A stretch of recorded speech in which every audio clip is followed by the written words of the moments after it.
In the movie Thor: The Dark World, Chris Hemsworth returns once again as the badass with a hammer in his hand who makes out with Natalie Portman. I'm already jealous. There's just something I have to say, and it's Kat Dennings. What are you still doing in this movie? Okay, and erase Kat Dennings from my memory. We're good to go.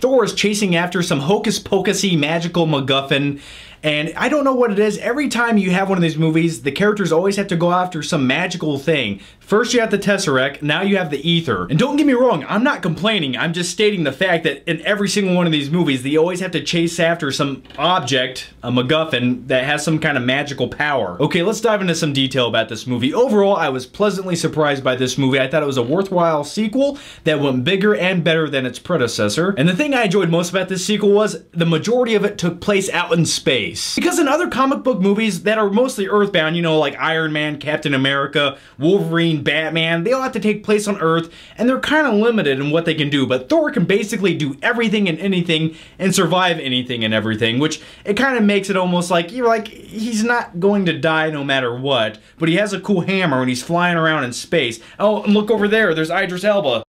And by the way, speaking of Idris Elba, once again, he plays Heimdall, the gatekeeper of Asgard, and the thing I really enjoyed about him in this movie was he got more screen time, he had a little bit more of a storyline. Now, I have to say, when I was watching this movie, the first half was a little bit underwhelming to me, and what I mean by that is they had some scenes that just dragged on a little bit too long, and I didn't find them very interesting. Like, there's one scene where Natalie Portman's sitting there on a date with some doofus, and that's when Kat Dennings comes in and drags a chair across the floor, and it makes this really annoying sound. It's just like, we get it, you're annoying. Look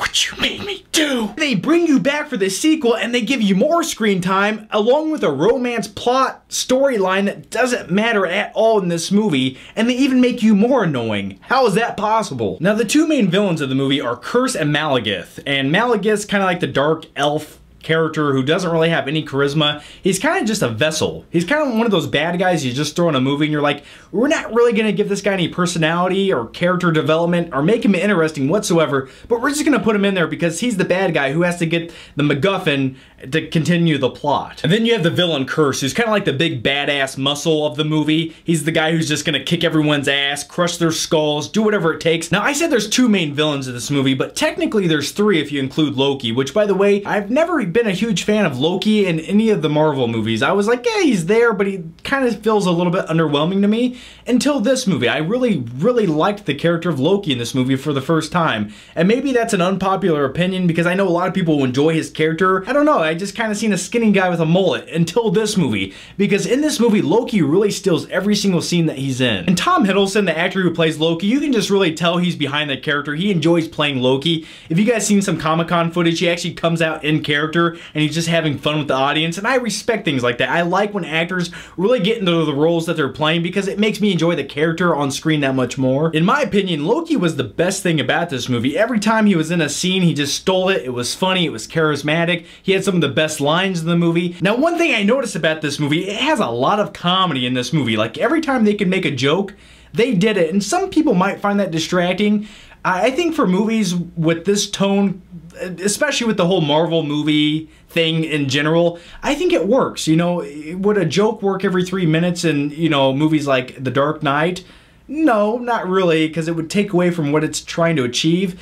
But for the level that these movies are at, for the tone that they're going after, I think it really works. It keeps the mood light, fun, energetic. At one point in this movie, they have Stellan Skarsgård running around in his underwear for like 5 minutes straight. And it was funny, it worked. Now, when it comes to the finale of this movie, there's this big epic action climax fight battle, and it was nice to see them kind of just go for it. You know, when you have a movie like Thor, you really don't have any boundaries. You can kind of do whatever you want to do, and they kind of did that. Okay, pretend like I have a hammer in my hand right now, so I'm going to give the movie Thor: The Dark World a solid B.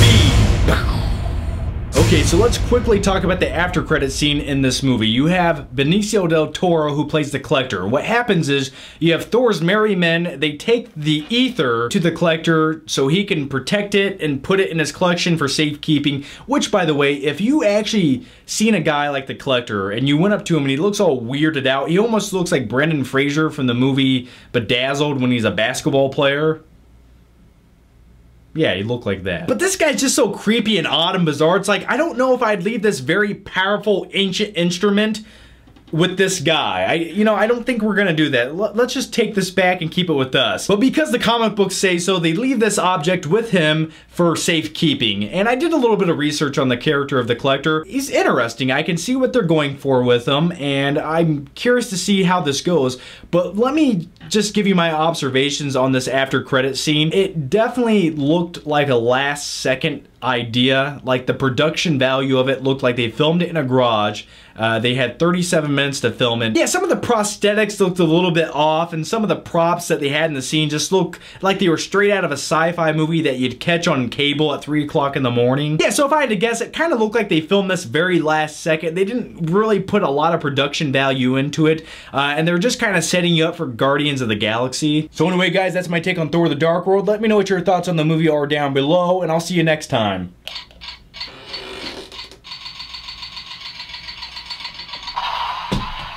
America.